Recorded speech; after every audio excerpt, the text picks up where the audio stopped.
بسم الله الرحمن الرحيم ألف لام ميم الله لا إله إلا هو الحي القيوم نزل عليك الكتاب بالحق مصدقا لما بين يديه وأنزل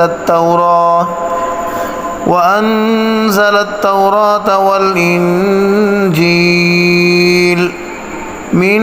قبل هدى للناس وأنزل الفرقان